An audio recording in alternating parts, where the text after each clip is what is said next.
Suheldev Bharatiya Samaj party के राष्ट्रीय अध्यक्ष एवं उत्तर प्रदेश सरकार में केंद्रीय मंत्री ओम प्रकाश राजभर मैनपुरी जनपद की विधानसभा करहल में पहुंचे, जहां उन्होंने दिया बड़ा बयान। सपा पर जमकर बरसे कटाक्ष किया। उन्होंने कहा है, जब उनकी सरकार थी तब उन्होंने जात गणना क्यों नहीं कराई है, क्या कुछ बताया है राजभर ने।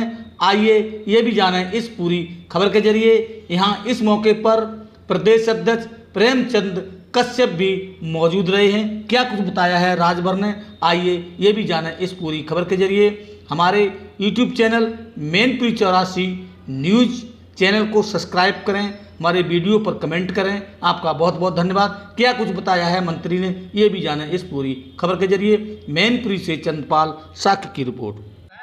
हम 22 साल से बोलते हैं।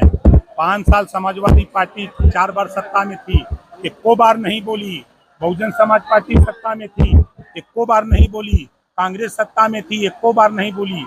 हम सदन से लेकर सड़क तक बोलते रहते हैं। आज फिर कह रहा हूँ, जातिवार जनगणना कोई कराएगा तो एनडीए सरकार माननीय नरेंद्र मोदी जी के ही नेतृत्व में होगी। देखिए, जहाँ तक सवाल आपने 69,000 की किया, मैं फिर कह रहा हूँ कि 1986 से इस लड़ाई को हम लड़ रहे हैं।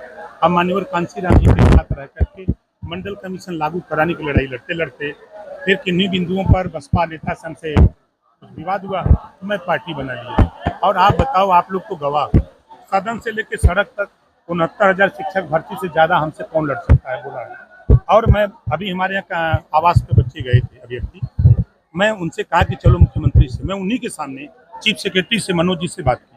वो दिल्ली जा रहे थे, उन्होंने कहा कि शाम को आता हूँ तो मुख्यमंत्री से बात करके आपको बताता हूँ। रात को 11 सुप्रीम कोर्ट मामला चला गया मेरे। अब आप बताओ, हम तो रोक नहीं सकते किसी को, कि हम रोक सकते हैं? हमारी कोशिश, देखो हम सहयोगी दल हैं, हमारे पास जितनी क्षमता है पूरी क्षमता से हमने मुख्यमंत्री से चर्चा किया। जब नियुक्ति पत्र वितरण हुआ था उस समय भी चर्चा किया, 8 तारीख को भी चर्चा किया, 9 तारीख को टाइम भी लिया।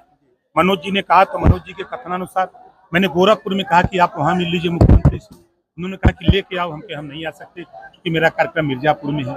मैं मिर्जापुर में था, तो मेरी सिंपैथी, मैं 69,000 शिक्षक भर्ती के जो अभ्यर्थी है मैं उनके साथ हूँ। मैं फिर कह रहा हूँ, करने की बात आ रही है। देखिए, सही बात तो कोई बता नहीं रहा है, ब्लैकमेल करने के बाद। देखिए, एक स्कीम 2016 में देश के केंद्र सरकार ने लागू किया कि 60% धन हम देंगे और 40% धन राज्य सरकार देगी, और मदरसों में हम अंग्रेजी, साइंस और मैथ पढ़ाएंगे। उसके लिए अध्यापक नियुक्त हुए, ठीक है। फिर पिछले 3 साल पहले केंद्र सरकार ने उस योजना को बंद कर दिया। 1 साल प्रदेश सरकार ने अपने जो अंशदान था वो पैसा दिया, तो उस पैसे के बाद उन्होंने बंद कर दिया 2 साल से। तो उसी चीज को मदरसे के लोग कह रहे हैं, आप अगर उसको पढ़ेंगे तब समझ में आएगा। दूसरी बात वो कह रहे हैं ना कि मदरसों को मान्यता नहीं दी जा रही, उसको जो है ऑनलाइन पोर्टल खोला गया, कहा है ना, उनकी यूनियन के लोग हैं। तो उनका कहना है कि जो हमारा या तो अध्यापकों का जो तनख्वाह सैलरी है वो मिले, उनको रखा जाए काम पे, और नहीं तो ये स्कीम बंद कर दिया जाए जो केंद्र सरकार की। लगातार ओबीसी आवासी कर रहे हैं।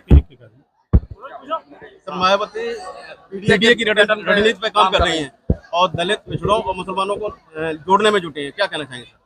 देखिए, हर नेता अपने अपने काम में है। माननीय अखिलेश यादव जी पीडीए शुरू किए, लेकिन अब वो क्या करने लगे, पांडे डेवलपमेंट अथॉरिटी चला रहे हैं। स्पीकर शिवपाल जी को छोड़ करके किसको बनाया? पांडे जी को। अभी एक दलित का बेटा वो किसी सामान की डिलीवरी देने बलिया के सांसद पांडे जी हैं, सनातन पांडे जी, उनके यहाँ गया तो पांडे जी जो सांसद हैं उनका प्रतिनिधि है, उससे पूछा तुम किस जाति को, बता दिया कि हम दलित हैं। उसको इतना बुरी तरह मारा, FIR भी नगरा थाने में आज तक नहीं हो पाया। अब उस पीडीए की बात कर रहे हैं। अब मायावती जी जब 4 बार सत्ता में थी तब तो पीडीए नहीं दिखाई दिया, तब तो उनको सिर्फ अम्बेडकर ग्राम विकास योजना के नाम पर 14 स्कीमें चलती थी, और सिर्फ दलित बस्ती में चली। हम जो उनसे अलग हुए यही वजह था कि किसी गांव को अगर अम्बेडकर गांव घोषित हो तो वहाँ ब्राह्मण हो, राजपूत हो, भूमिहार हो, यादव हो, पटेल हो, मकसद सभी जातियों में वो योजना सबके यहाँ पहुंचे। मंत्री जी, राहुल गांधी ने विदेश में रहकर सिखों के लिए अभद्र टिप्पणी की है, क्या कहेंगे? देखिए, वो हमेशा भारत के खिलाफ विदेशों में जाके बोलते हैं, उनकी आदत सी बन गई है। और जो भाषा वो बोल रहे हैं वो हमारे हिसाब से उस भाषा को हम पसंद नहीं करते। और जो भारत में रह के भाषा बोलते हैं, आप बताइए, बोलते हैं ना कि पिछड़ों को हिस्सेदारी नहीं मिली, बोलते हैं ना 60 साल किसकी सरकार थी देश और प्रदेश में? उन्हीं की सरकार थी ना, क्यों नहीं दिया? 4 बार बसपा, 4 बार सपा की यूपी में सरकार थी, ये लोग क्यों नहीं दिए?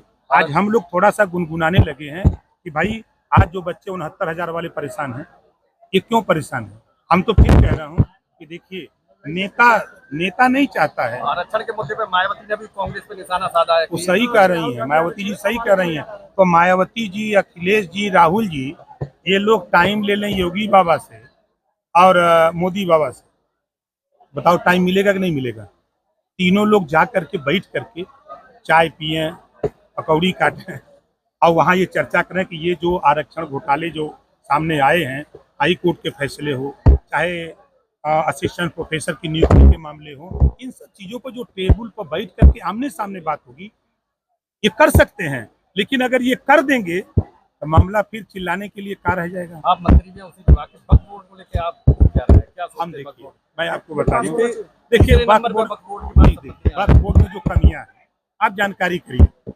वक्फ बोर्ड की जो नियमावली है, अगर वो कह दें कि ये रिसोर्ट हमारा है, वक्फ बोर्ड कह दे, तो डीएम के यहाँ जाकर के एप्लीकेशन देकर खाली करा दो, ऐसा नियम है। तो सरकार ये चाहती है कि अगर वो ये कहें कि ये रिसोर्ट हमारा है, अगर वो डीएम के एप्लीकेशन देते हैं तो डीएम उसकी जांच करा दे कि वास्तव में इनका है कि नहीं है, कागज देख लें, तब उसके बाद उस पर कार्रवाई हो। तो आखिर ऐसे असीमित अधिकार दिए किसने?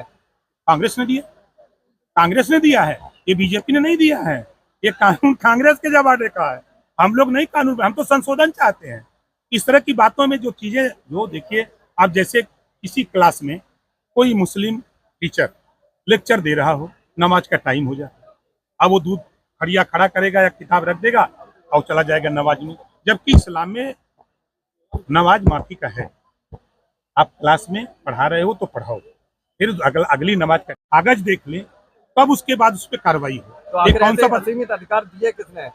कांग्रेस ने दिया, कांग्रेस ने दिया है, ये बीजेपी ने नहीं दिया है। ये कानून कांग्रेस के जमाने का है, हम लोग नहीं कानून, हम तो संशोधन चाहते हैं। इस तरह की बातों में जो चीजें, जो देखिए, आप जैसे किसी क्लास में कोई मुस्लिम टीचर लेक्चर दे रहा हो, नमाज का टाइम हो जाए, अब वो दूध खड़िया खड़ा करेगा या किताब रख देगा और चला जाएगा नमाज में, जबकि इस्लाम में नमाज माफी का है। आप क्लास में पढ़ा रहे हो तो पढ़ाओ, फिर अगली नमाज का टाइम हो तो आप जाके दोबारा पढ़ लेना। ये व्यवस्था है, अगर उसमें संशोधन हो रहा है तो कौन सी बुरी बात है?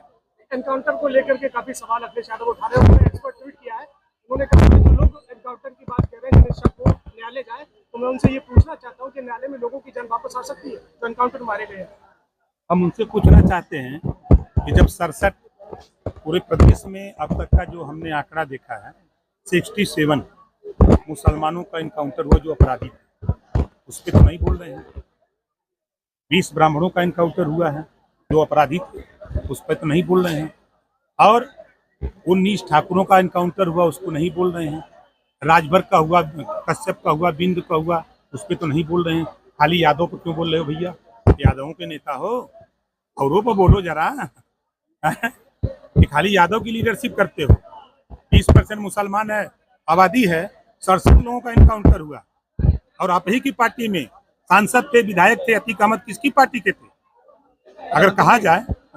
इससे पहले सीएम योगी की, डिप्टी सीएम ब्रजेश पाठक की और तीसरी आपकी जनसभा हुई है, क्या ये जो चुनाव होने जा रहा है इसी की तैयारी? अच्छा, ये बताओ, हम नया आए हैं, आप ही लोग बताओ।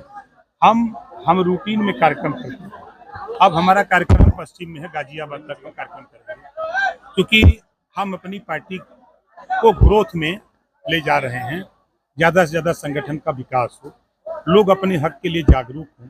जैसे आप लोग ही, हमको अंदाजा कि आप लोग अपने जीवन में दर्जनों नेता बना दिए होंगे दिल्ली लखनऊ के लिए, लेकिन पत्रकार आयोग की गठन की बात तो कोई नहीं करता है। अगर ये करता है तो प्रकाश राजभर। अच्छा, अभी महिला आयोग में जो चुनाव हुआ उसको लेके अपर्णा यादव कुछ ना कुछ नहीं, जो उपाध्यक्ष का पद मिला। देखिए, आपको बता दें कि पद है सीमित, 403 विधानसभा की सीटें हैं और लड़ने वाले कम से कम नहीं कुछ तो हमको अंदाज 1 लाख लोग हैं, तो कहाँ से देंगे टिकट। लेकिन नाराजगी थी कुछ उनकी। स्वाभाविक है, देखिए कोई आदमी चाहता है कि लड़के, भाई किसान जिस तरह खेत में लड़ करके अच्छी फसल लेना चाहता है, उसी तरह हर नेता सोचता है कि हमको अच्छा पद मिले, वो भी लड़ता है, उसका अधिकार है लड़ना, अपनी पार्टी में अपने नेता से लड़ना उसका अधिकार है। आप एनडीए का हिस्सा है, केरल में कोई प्रत्याशी अभी तक नहीं आया। भैया मेरे हम प्रत्याशी नहीं तय करते, हम अपनी पार्टी। हाँ, आपके कार्यक्रम में सभी वीडियो और सेक्रेटरी को फंसे लाने के लिए, भीड़ इकट्ठी करने के लिए एक पत्र जारी किया गया है। नहीं, मुझे ऐसी कोई जानकारी नहीं है। यहाँ आए हुए जो लोग हैं वो भारतीय समाज पार्टी के सिपाही, हमारे नेता इस मंडल के अलग अलग जिले से जिलाध्यक्ष और मंडल अध्यक्ष प्रदेश के नेता आए थे, वो गांव-गांव जाकर के खुद जो है चौपाल लगा करके लोगों को। नहीं महाराज, पत्र सोशल मीडिया पर जारी हो रहा है, वो आपका ये हम नहीं जानते, हमको नहीं पता भैया, हम ऐसा नहीं करते, हम अपने मन से हैं, हम स्वतंत्र हैं। आपकी सरकार है, उसके बाद भी बीजेपी कहती है कि महिलाएं सुरक्षित। कासगंज में अधिवक्ता की दुर्दम हत्या, इतनी बुरी घटना के बाद अभी तक कोई कार्रवाई नहीं। अच्छा ही बताओ, कोई नई घटना है? आप बताओ, आजादी के बाद से आप एक नई घटना बता रहे हो, आप ईमानदारी से बताओ। आज योगी जी की सरकार 7.5 साल लगभग पूरा कर रही है, आप बताओ कि दंगा रुका कि नहीं रुका? पहला चीज, कर्फ्यू कहीं बताओ रुका कि नहीं रुका? आज सब लोग उससे आजाद हैं ना। आज प्रयास हर सरकार कहती है कि हम बेहतर व्यवस्था दें, उसमें योगी जी के नेतृत्व में हम सब लोग लगे हैं। हम भैया सहयोगी दल के हैं, भारतीय जनता पार्टी में हमारा गठबंधन है, एनडीए में हम वहाँ हैं, हमसे जितनी मदद होगी उतना हम गरीब कमजोर पिछड़े दलित। एक आखिरी सवाल आपसे, हिमाचल प्रदेश के शिमला में एक मस्जिद को लेकर काफी बवाल मचा हुआ है। अरे यूपी की बात करो। नहीं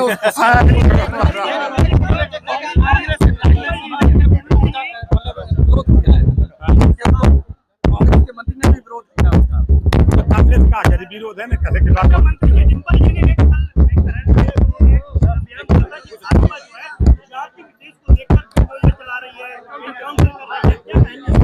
अगर इस पे कहा जाए तो जब समाजवादी पार्टी की सरकार थी तो 27% आरक्षण क्या जाति देख करके नहीं दिया गया है? आप समाजवादी से पूछिएगा, यहाँ आए हुए चाहे कश्यप हो, चाहे साक्य सैनी माली हो, चाहे बिंद केवट मल्ला हो, चाहे राजभर चौहान हो, जो अति पिछड़ी जातियां हैं, नाई गोंड कुम्हार लोहार है, क्या जाति देख करके भर्ती नहीं हुई पुलिस में, लेखपाल में, ग्राम सेवक में? उंगली उठाने से पहले अपने गृहबान में तो झांक के देखो कि मैंने सरकार चलाई तो क्या किया है, क्या पिछड़ों को हक देने का बराबर हिस्सा हुआ?